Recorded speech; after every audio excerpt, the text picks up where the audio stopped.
Well, good morning, viewers. We finally received this ECM for this 2014 Grand Caravan. Ordered it from Flagship One, actually the shop that brought me the vehicle ordered it, and there were some shipping problems. Not on the part of Flagship One. They weren't the problem. It was the carrier. So we finally got a computer. It's pre-programmed. It's hopefully plug and play.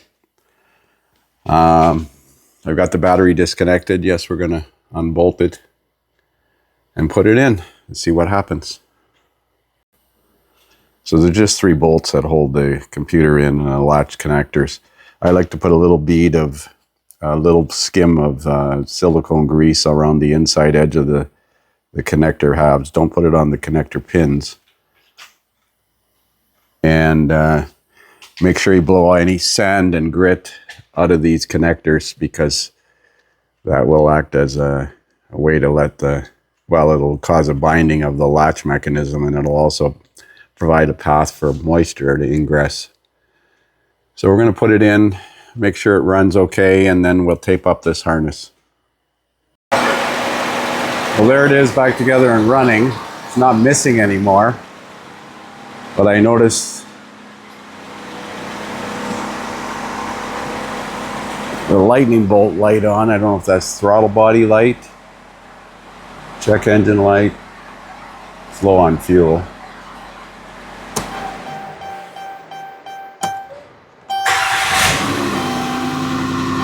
I got the check engine light on because of the temp sensor circuit. Let's see what codes it has.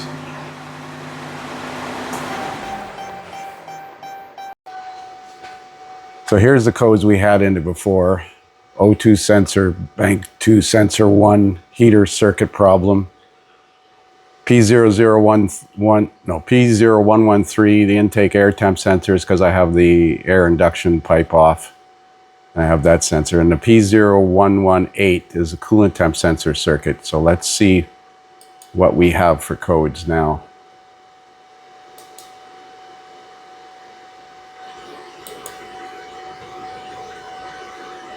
Make sure the VIN is correct. I'm going to double check that. 9413. That is correct. That VIN number is pulled from the ECM, so it is programmed correctly. Well, at least with the VIN number. Let's just go into the engine.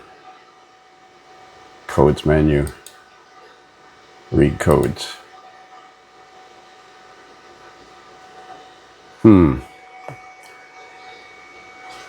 Intake air sensor. I was right, that lightning bolt is accelerator pedal position sensor circuit 2. We didn't have that code before.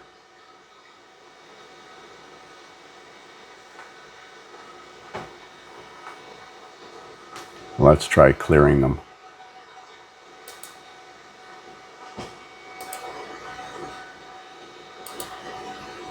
Hope there's no problem with this used ECM or this remanufactured ECM.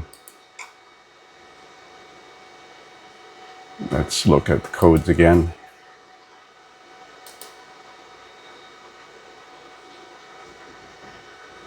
Okay, they might have been in there from the programming event, because they bench program it and they don't have anything connected to it other than power and ground and network wires. So we're back to, I don't know, we still have this accelerator position sensor circuit low, P2127.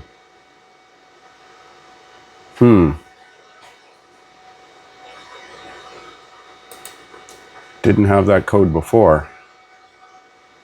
We just had a miss on number 5. Number 5 ignition coil driver has failed internally.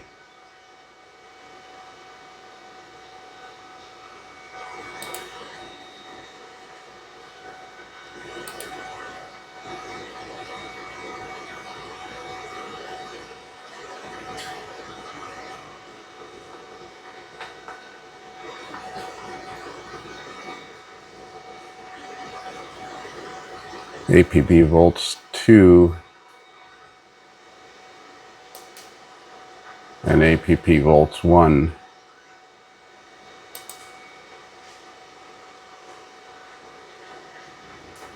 build a custom data list so we can refresh this better. I'll build a list.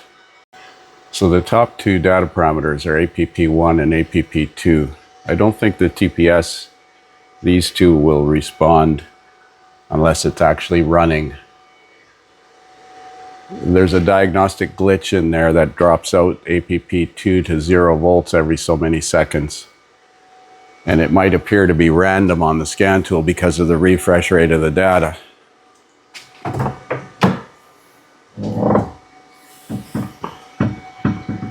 Stepping on the accelerator pedal right to the floor and releasing.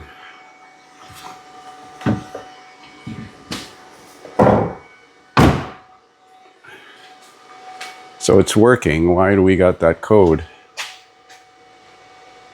I'm going to start it and see if it responds to the throttle.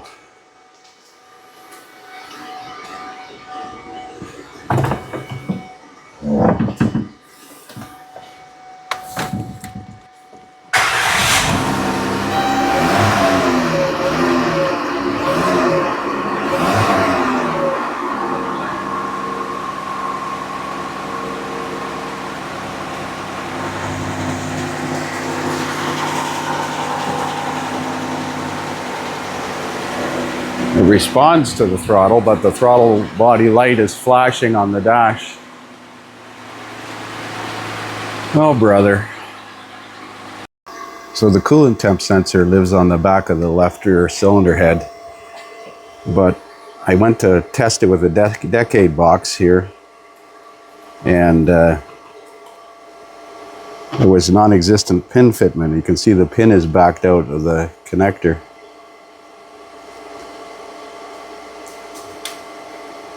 Wish this wiring harness was another couple inches longer. Maybe I'll take this upper rad hose out of the way. You can see the terminal is pushed back. Wonder how that happened. Rad's original, so it's never been touched. Well, we'll see if we can fix that terminal. Well, that would do it. So I pulled that white plastic secondary lock out. We're going to try to reinsert that terminal. It's not corroded by the looks of it. So I got the pin relocated, locked in. I'm not sure why it popped out. And when I plugged it in, it went from 5 volts down to 3.104. Notice how the calculated temperature didn't change. It stayed at 89. So Chrysler does this a lot. You have to look at the raw sensor voltage to see an open circuit, because if you just look at temperature on a GM or a Ford, it would typically say -40 with an open circuit, but on a Chrysler, it substitutes the calculated value in degrees Fahrenheit or Celsius. So next we're going to change that O2 sensor that's failed. The O2 sensor heater has failed. Look up, way up. Way up high. There's the friendly giant. Come on, focus. Anyways, that upper O2 sensor on the manifold pipe, you can get at it from the back underneath the vehicle, but it's not all that friendly. You need 4-foot arms. And then the connector is going to be a challenge. Well, let's get it out. So 3 of the O2 sensors are 23162 NTK part number, and the upstream bank 2 is 23161. No, actually the downstream bank 1 is 23161. I think the only difference is the length of the pigtail. This one's about 8 inches long. So I managed to get it out, use these release pliers. Came in handy to grab that, pull it out. So there's a sensor installed. We're going to clear the codes, and we're going to look into this accelerator pedal code. It may need a relearn. So I've got the air induction system back on, the oxygen sensor connected, the temp sensor repaired. We're going to go and clear the codes now.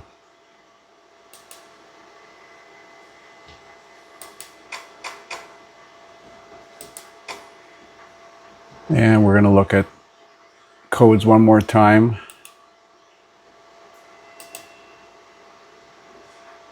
P2127 accelerator pedal position sensor circuit low. Let's see if Troubleshooter has some information on that. That code wasn't present with the original ECM.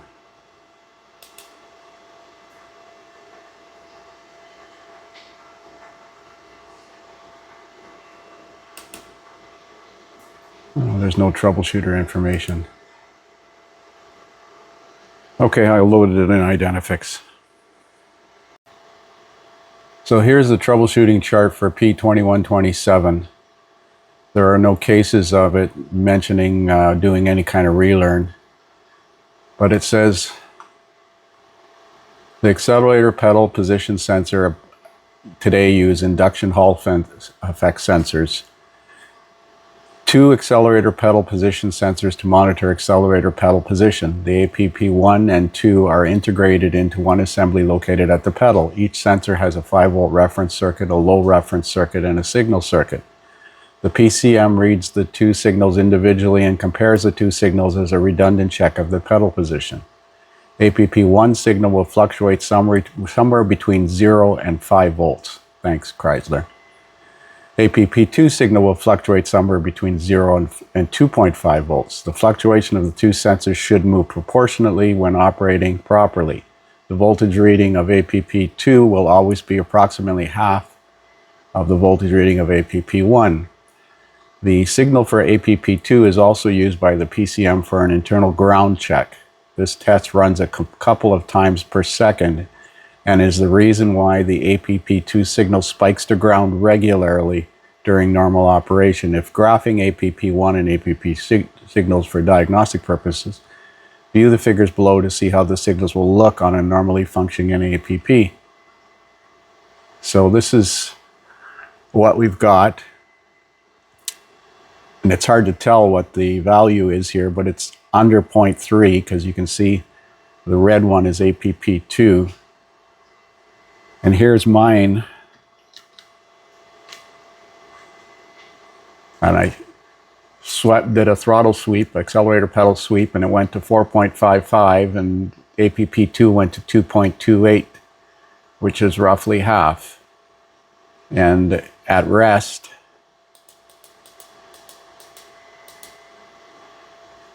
APP 2 is 0.215 and APP 1 is 0.425. So they're matching and they're working. So why do we have the 2127 code? If we go back to the troublemaker chart,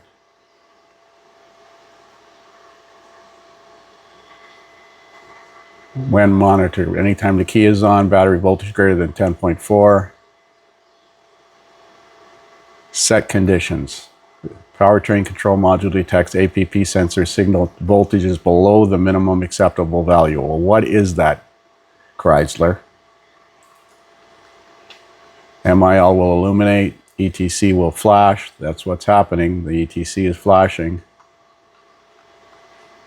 Then we go into the diagnostic troublemaker chart. That serves only the purpose of increasing the billable hours. Someplace I'm looking to see if it mentions what the minimum voltage from the... I'm going to do a relearn. All adaptive relearn and see if that...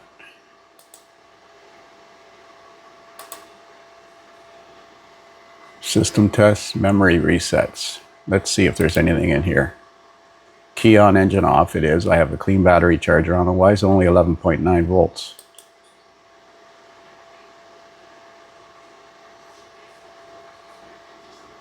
All adaptive memory. Let's do that. Won't hurt anyways. Continue.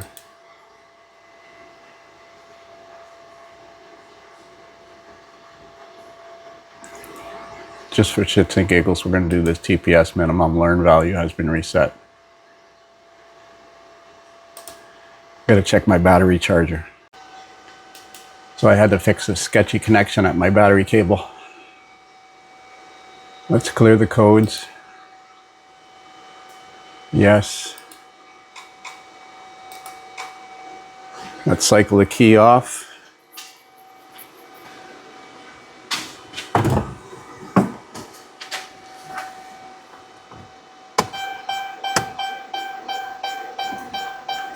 Make sure it's off for about 5 to 10 seconds.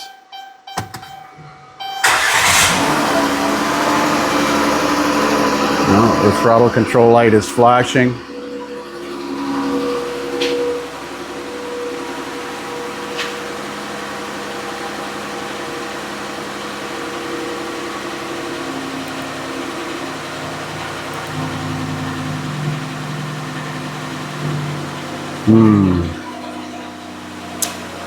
Go figure.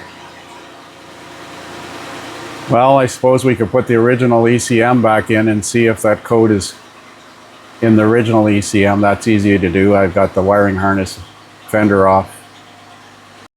So I reconnected the original PCM, turned the key on, and there's no flashing throttle body light. Let's see if we can clear the codes. So no codes present with the original PCM. Let's have a look at the APP 1 and 2 values.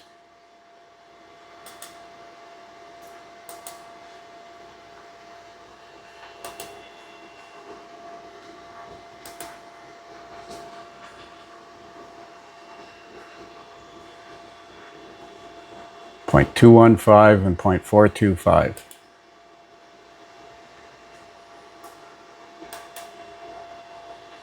Let's do a throttle sweep.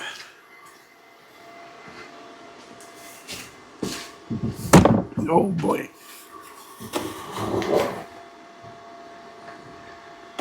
It's wide open throttle, full pedal, and released.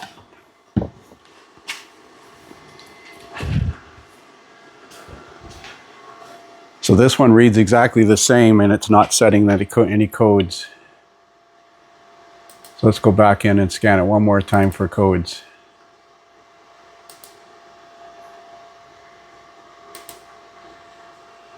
No codes present. So I'll have to talk to Flagship and see what they say about this. So I spoke with the shop that sent me this vehicle originally, and the tech guy at Flagship 1, and they're likely going to send another ECM. The vehicle runs fine with this ECM. It's just setting an erroneous fault code for the accelerator pedal number 2. So we're going to put this back together. I've taped up the harness, and I'm going to put the battery back in, battery tray, and secure everything. That's it for now.